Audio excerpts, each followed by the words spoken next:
வணக்கம் நேயர்களே, ஸ்ரீ குபேரன் டிவி நேயர்கள் லக்ஷ்மிநாராயண அன்பு வணக்கங்கள். இப்போ நம்ம பார்க்க போகிறது வார ராசி பலன் 20ஆம் தேதியிலிருந்து 26ஆம் தேதி வரை எப்படி இருக்க போகுது. ஸோ இது வந்து மேஜராக எப்போதும் சொல்கிற ஒரு விஷயந்தான். லக்னத்துக்கு பாருங்கள், ஓகேங்களா. ராசிக்கு பார்க்குறத விட லக்னத்துக்கு பார்த்தீங்கன்னா ஒரு 90% பர்ஃபெக்டாக வரும். ஸோ உதாரணம் சொல்ல போனோம்னா மகர லக்னம் விருச்சிக ராசினா இப்போது மகர ராசிக்கான பலன்களை பார்க்கும்போது பர்ஃபெக்டாக இருக்கும். அதே நேரத்தில் உங்களுக்கு ஜாதகத்தில் என்ன தசை புத்தி அந்தரங்கள் நடக்குதோ அதை நோட் பண்ணி வச்சுக்கோங்க. அதையும் வந்து கொஞ்சம் மிங்கிள் பண்ணி பார்க்கும்போது ஒரு 90% பர்ஃபெக்டாக வருங்க. ஸோ அது வந்து நீங்கள் வந்து உங்களுக்கு யூஸ்ஃபுல்லாக இருக்கும். கண்டிப்பாக அதை ஃபாலோ பண்ணுங்கள். அதுக்கப்புறம் டிப் ஆஃப் த வீக் கண்டிப்பாக மறக்காமல் பாருங்கள் அந்த வீடியோட எண்டில்.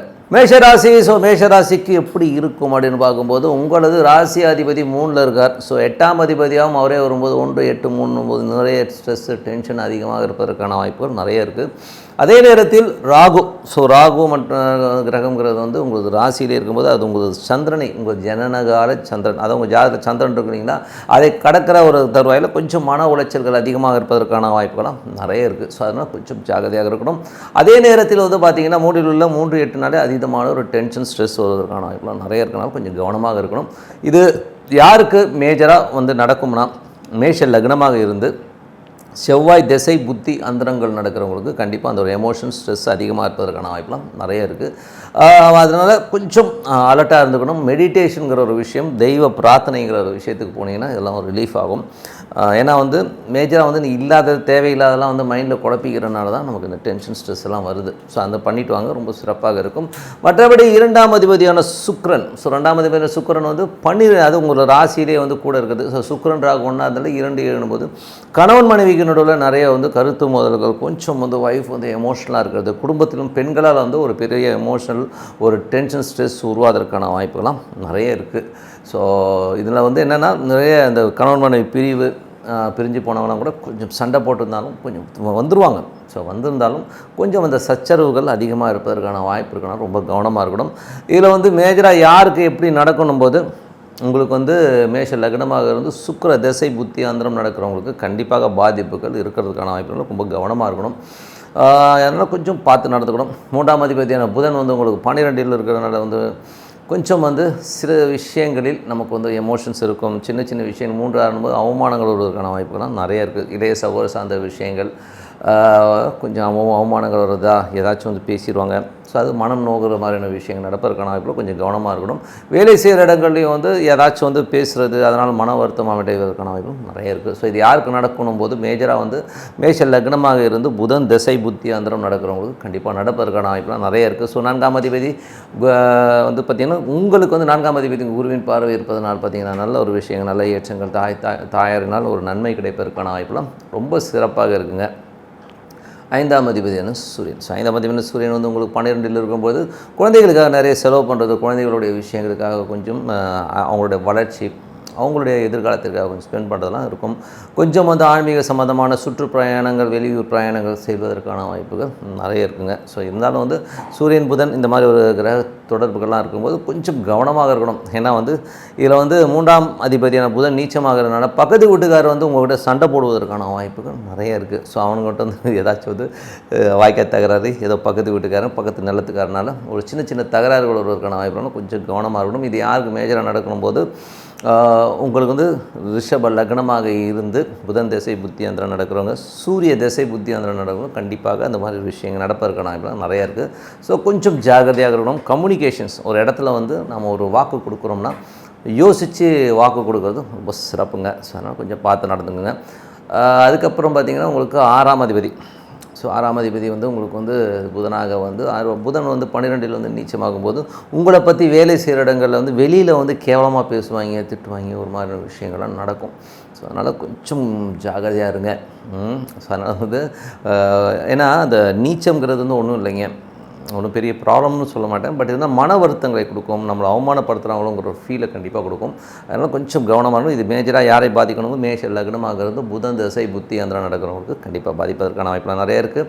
7ஆம் அதிபதியான சுக்கிரன். 7ஆம் அதிபதியான சுக்கிரன் வந்து ராகுவோட இருக்கிறதுனால கணவன் மனைவி நடுவில் நல்ல கருத்துரிமித்த விஷயங்கள் இருந்தாலும் அடிக்கடி மோதல்கள் அதிகமாக இருக்கும். நீ பெரியவனா நான் பெரியவனாங்கிற ஒரு ஈகோ கிளாஷஸ் வருவதற்கான வாய்ப்புலாம் நிறைய இருக்குது. இது யாருக்கு நடக்கணும் போது மேஜர் வந்து மேஷ லக்னமாக இருந்து சுக்கிர தேசை புத்தி அந்தரம் நடக்கிறவங்க, ராகு தேசை புத்தி அந்தரம் நடக்கிறவங்களுக்கு கண்டிப்பாக அந்த ஒரு எமோஷனில் இருக்கும்.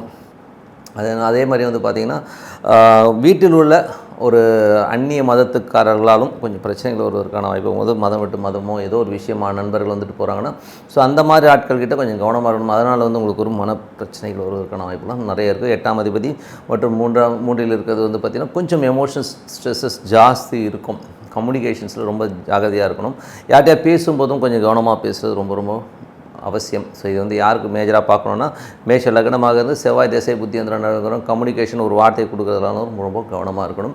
9ஆம் அதிபதியான குரு வந்து பார்த்திங்கன்னா உங்களுக்கு 12இல் வந்து ஆட்சி பலத்தோடு இருக்குது. அதுவும் சூரியனோடு இருக்கும்போது நல்ல ஒரு கமாண்டிங் எல்லாமே நல்லாயிருக்கும்.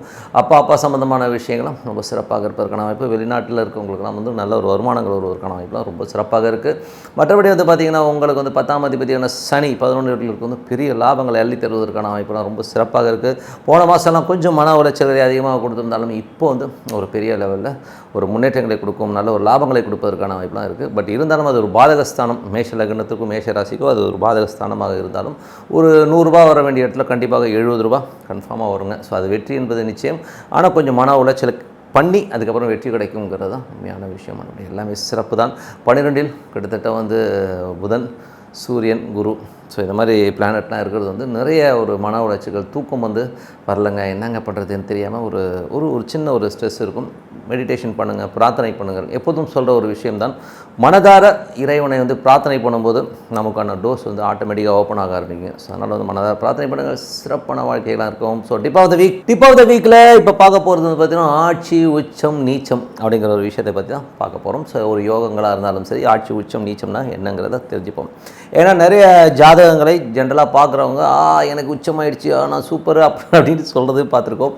நீச்சமாயிடுச்சு, ஐயோ எங்கே இந்த ஒரு கிரகம் வந்து நீச்சமாயிடுச்சுங்க, நான் அவ்வளோதாங்க, என் லைஃபே அவ்வளோதான்னு சொல்கிறவங்களும் பார்த்துருக்கோங்க. ஸோ ஜென்ரலாக வந்து நம்ம அப்படி பார்க்கக்கூடாதுங்கிறது தான் உண்மையான விஷயம். காரணம் என்னென்னா, இதில் வந்து வர்க்க சக்கரம்ங்கிற ஒரு மேட்ரு நிறைய இருக்குங்க. ஸோ வர்க்க சக்கரங்கள் வந்து பார்த்திங்கன்னா ஒவ்வொரு காலகட்டத்திலும் ஒவ்வொரு விஷயம் மாறும். ஸோ உதாரணம் சொல்ல போனோம்னா, ஒரு ராசி சக்கரத்தில் வந்து ஒரு கிரகம் நீச்சமாக இருந்தாலும் நவாம்ச சக்கரம்னு சொல்லுவோம். நவாம்சங்கிறது வந்து குடும்பம், வீடுன்ற மாதிரி ஒரு விஷயம்னு வச்சுப்போமே. ஸோ உதாரணம் சொல்கிறேன். உதாரணத்துக்கு வந்து உங்களுக்கு வந்து ராசி சக்கரத்தில் வந்து நீங்கள் ஒரு ரிச்சிகத்தில் சந்திரன் நீச்சம்னு வச்சுப்போம், ஓகேங்களா? ஸோ ரிச்சிகத்தில் வந்து ஒரு சந்திரன் நீச்சமாக இருக்குது. ஸோ உதாரணத்துக்கு சொல்ல, அது வந்து ரிஷப லக்னமாக இருந்து 7ல் வந்து சந்திரன் நீச்சங்க. ஸோ அப்படி இருக்குதுன்னு வச்சுப்போம்.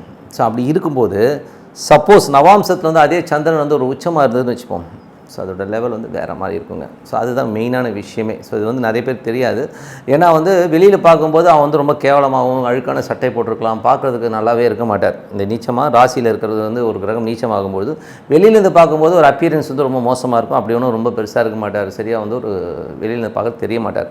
ஆனால் உள்ளுக்குள்ளே போனீங்கன்னு வைங்களேன், அவனோட லைஃப் வந்து வேறு லெவலில் இருக்கும். அவன் வந்து அட்டகாசமாக வாழ்ந்துட்டு இருப்பான். உள்ள போட்டிங்களே அவன் ராஜா, கிங்கு மாதிரி இருப்பான். அப்படி ஸோ குடும்ப வாழ்க்கை பார்த்தீங்கன்னா அவ்வளோ சந்தோஷமாக இருக்கும். இதுதான் வாழ்க்கை. ஏன்னா வந்து நம்ம எல்லா இடத்துலையுமே எல்லா மாதிரியும் இருக்க முடியாது. இப்போ வந்து ஒரு அப்பா கிட்ட வந்து பையன் பேசுறது ஒரு மாதிரி இருக்கும், அதே பையன் வந்து அம்மா கிட்ட பேச வரும் வேறு மாதிரி இருக்கும், ஒரு குழந்தைகிட்ட பேசும் வரும், மனைவிகிட்ட மாறும். ஸோ ஒவ்வொரு கேட்டகரியிலையும் வந்து அது மாற்றங்கள் இருந்து கண்டிப்பாக இருக்கும்.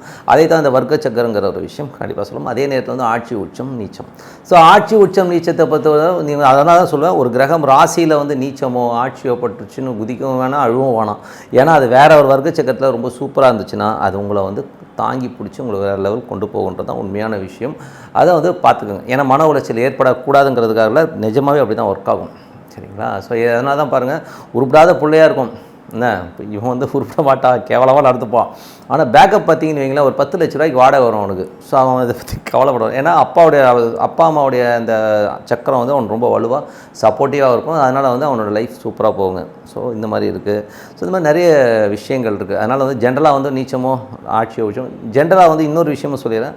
ஆட்சினா என்ன, உச்சம்னா என்ன, நீச்சம்னா என்னங்கிறத ஃபஸ்ட்டு பார்த்துருவோம். ஸோ உச்சம்ங்கிறது வந்து பார்த்திங்கன்னா, ஒரு டிஷ்ஷு வந்து ஒரு தங்கத்தட்டில் வச்சு சாப்பிட்டீங்கன்னு வைங்களேன், அது உச்சம். அதே வெள்ளித்தட்டில் வந்து அதே டிஷ்ஷு தான், அதே வந்து டிஷ்ஷை நீங்கள் வெள்ளித்தட்டில் வச்சிங்கன்னா ஆட்சி. இதே வந்து ஒரு அலுமினிய தட்டில் வந்து அதே சாப்பாடு தான், அதே சாப்பாடை வந்து நீங்கள் அலுமினிய தட்டில் தான் நீச்சம், அவ்வளோதான்.